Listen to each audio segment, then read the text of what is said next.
Welcome to S9 TV. ముందుగా headlines చూద్దాం.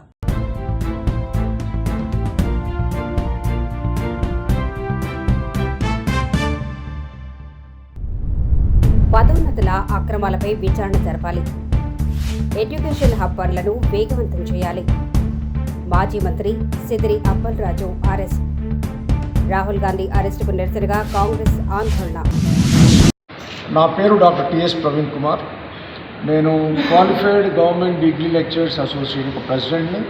ప్రస్తుతం నేను associate professor of English Kakatiya government college అనంతపూర్లో పనిచేస్తున్నాను. ఈరోజు ప్రెస్ మీట్ యొక్క ముఖ్య ఉద్దేశం ఏంటంటే, క్వాలిఫైడ్ అసోసియేషన్ తరఫున మా పక్షాన జరుగుతున్న, మాకు వ్యతిరేకంగా జరుగుతున్న అవినీతిని, అక్రమాలను మేము ఈ యొక్క మీట్ ద్వారా తెలియపరుస్తున్నాము. ముఖ్యంగా మేము గత 30 సంవత్సరాల నుంచి అన్యాయానికి గురవుతున్నాము. నెట్ స్లెట్ పిహెచ్డి అర్హతలు కలిగి ఉండి కూడా సమయానికి డిగ్రీ కాలేజ్ లెక్చరర్స్ రాగలిగిపోయాము. అదే కారణం చేత డిగ్రీ కాలేజ్ ప్రిన్సిపల్ ప్రమోషన్స్ కూడా పొందలేకపోయాము. ఇది మాకు వచ్చే చివరి అవకాశం. ఇప్పుడు జరగబోయే ప్రిన్సిపల్ ప్రమోషన్ మా చివరి అవకాశం. ఇప్పటిదాకా మా జీవితంలో మేము టీచర్గానే స్టార్ట్ చేశాము, టీచర్గానే రిటైర్ అవుతున్నాము. ఒక అడ్మినిస్ట్రేటివ్ పోస్ట్ కూడా చేపట్టలేదు. మాకు అన్ని అర్హతలు ఉన్నాయి. We are fully qualified with NET SLET PhD. కానీ మమ్మల్ని పక్క పెట్టేసి అసలు డిగ్రీ కాలేజ్కు, జూనియర్ కాలేజ్కు పనికిరాని క్యాండిడేట్స్ను డిగ్రీ కాలేజ్ తీసుకొచ్చి వారిని ప్రిన్సిపాల్గా, ప్రొఫెసర్గా చేశారు. మొన్ననే ఎస్ఆర్ఆర్ కాలేజ్ నుంచి వైఎస్ సత్యనారాయణ గారు వారు రిటైర్మెంట్ అయ్యారు. ఆయన ఈ యొక్క పోస్టుకు అర్హులు కాదు. Because he belongs to ZP school teacher category. అటువంటి వాళ్ళకు ప్రమోషన్లు ఇస్తూ ఉన్నారు. పక్క రాష్ట్రంలో పనిచేసి వచ్చిన వారికి ప్రిన్సిపాల్గా పదోన్నతి ఇచ్చారు. మన రాష్ట్రంలో ఉన్న వారిని గుర్తించకుండా తొక్కివేస్తున్నారు. కోర్టు కూడా వీళ్ళకి ఆదేశించింది, పలాని కేసులో డాక్టర్ ప్రవీణ్ కుమార్ కేసులో వీళ్ళకి నోషనల్ ప్రమోషన్ ఇచ్చి సీనియారిటీ ఇవ్వమని చెప్పినా కూడా పక్కా పెట్టేస్తున్నారు. సో దీనికి ముఖ్య కారణం ఏంటంటే, ఈ పదోన్నతులు ఇవ్వకపోవడము, లిస్టులో ఈ యొక్క అవకతవకలు జరగడానికి కారణము, అధికారులు చాలా అవినీతికి క్రమంలో కూరుకొని పోయారు. డబ్బులు ఇస్తే తప్ప పనులు జరగట్లేదు. మనం ఎంత ఇస్తే మన సీనియారిటీలో అంత పైకి వస్తున్నాము అనే ఒక ప్రాక్టీస్ జరుగుతున్నది. కాబట్టి మేము సభాముఖంగా ప్రెస్ మీట్ ద్వారా ఖచ్చితంగా చెప్తూ ఉన్నాము. వీటిని తక్షణమే ప్రభుత్వము, ముఖ్యంగా ముఖ్యమంత్రి గారు ఖండించి వీటిని సరిగా చేయాలి. ఎందుకంటే వారి దగ్గరనే విదేశాఖ ఉంది కాబట్టి, వారికి తెలియకుండా వీళ్ళు ఇటువంటి అక్రమాలు చేస్తున్నారు కాబట్టి తప్పకుండా దీన్ని సవరించి, మాకు మిగిలింది ఒకటే 1 month, 31st August ఇది డెడ్ లైన్. ఈ డెడ్ లైన్ లోపల మాకు సరైన ప్రమోషన్ అందించాలి. రోజుకు 18 గంటలు పనిచేసిన నాకు సమయం సరిపోతలేదు. రాష్ట్ర స్థాయి కార్యక్రమాలల్లో నేను నిత్యం లీనమైనప్పుడు కొడంగల్లో దొంగ దెబ్బ తీయాలని కుట్ర చేస్తే మీరందరూ అప్రమత్తంగా ఉండి కొడంగల్లో కుట్రలు చేసేటోళ్ళని బొందబెట్టాల్సిన బాధ్యత మీ మీద ఉన్నదా లేదా అని చెప్పి నేను అడగదలుచుకున్నా. ఎట్లయినా కొడంగల్లో దెబ్బ తీయాలి.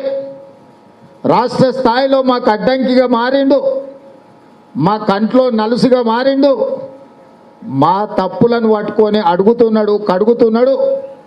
అందుకే రాష్ట్ర స్థాయిలో దెబ్బతీయాలంటే పునాదిలో దెబ్బతీయాలని ఈరోజు బీఆర్ఎస్ వాళ్ళు, బీజేపీ వాళ్ళు కుట్ర చేస్తున్నారు. పేర్లు వేరుండొచ్చు, బీఆర్ఎస్, బీజేపీ, కానీ వాళ్ళ లక్ష్యం ఒక్కటే. వాళ్ళ దృష్టిలో ఒకరిని అధికారంలో నుంచి దించింది, ఇంకొకరిని అధికారంలోకి రాకుండా ఆపింది ఒక్కడే అని ఈరోజు కొడంగల్ ప్రజల మీద కక్ష కట్టి బీఆర్ఎస్, బీజేపీ వాళ్ళు కొడంగల్ శాసనసభ నియోజకవర్గంలో కాంగ్రెస్కు ఓట్లు వేసిన వాళ్ళ ఓట్లు తొలగించడం ద్వారా మనల్ని దెబ్బతీయాలని ఇలా కుట్ర చేస్తున్నారు.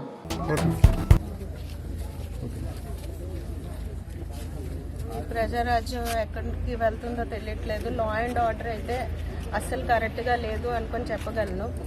అది పెద్ద పెద్ద ప్రొఫైల్ కేసెస్ ఇలాగే నడుపుతారా అనే దాని మీద అసలు ప్రజలు భయపడేటట్టుగా చేస్తున్నారు. ఇదంతా మెయిన్ సార్కి దేనికి తీసుకెళ్లారో, ఏంటి అరెస్ట్ చేశారు అనేది ఇప్పటి వరకు కూడా బయటకి ఏం చెప్పలేదు. లోపల తీసుకొని వెళ్ళారు. మార్నింగ్కి కూడాను ఇంకా ఉంచుతారని చెప్తున్నారు. బాబుని తీసుకెళ్ళిన రోజు నుంచి కూడాను సార్కి అలాగే బ్యాక్ హ్యాండ్గా పోలీసు వాళ్ళు అలాగా వెనకట్లో వస్తూనే ఉన్నారు. కానీ ఈ మొత్తానికి చెప్పాల్సింది ఏంటనుకుంటున్నానంటే, యాక్సిడెంట్స్ కేసెస్ చాలా జరుగుతున్నాయి.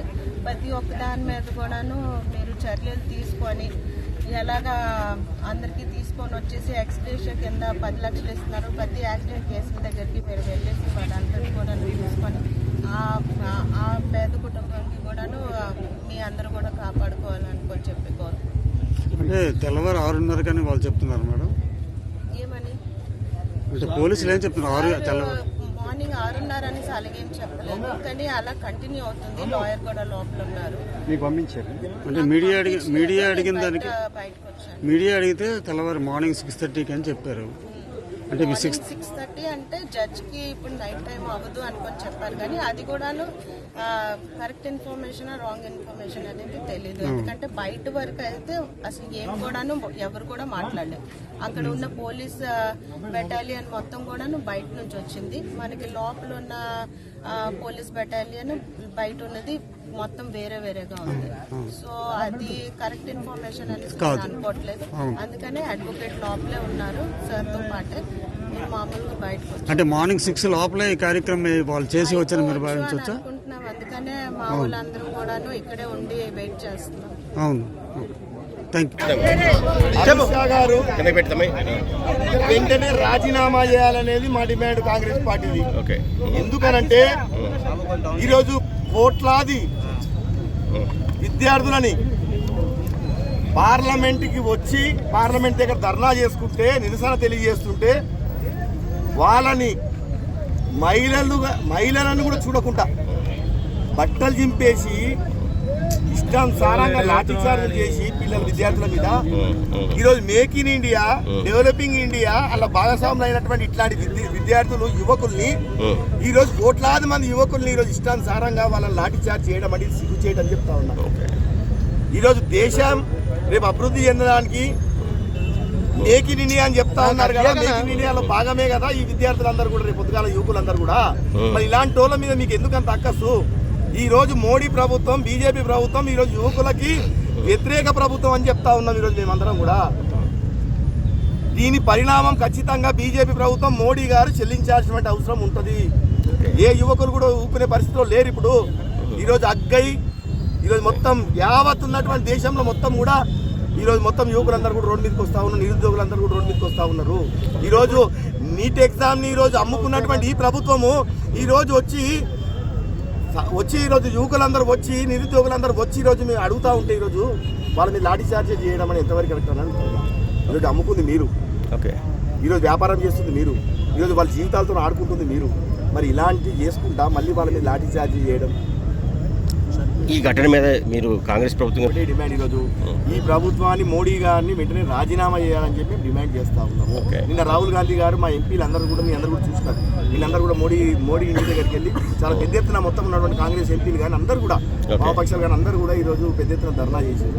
అక్కడ కూడా ఇష్టం ఉన్నట్టుగా, ఇక్కడ కూడా ఒక ప్రతిపక్ష నాయకుడిని కూడా ఇష్టం ఉన్నట్టు ముంచేసి పరిస్థితి, పోలీసు అధికారాన్ని అడ్డం పెట్టుకొని ఇష్టానుసారంగా ఎక్కడ కూడా ఒక ప్రతిపక్ష హోదాలో ఎలువొప్పి నాయకుడిని కూడా ఇష్టానుసారంగా గుర్తుపడేసిన పరిస్థితి.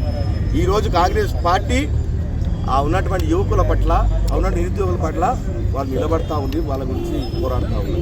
కాబట్టి ఖచ్చితంగా దీన్ని వదిలిపెట్టేదైతే లేదు.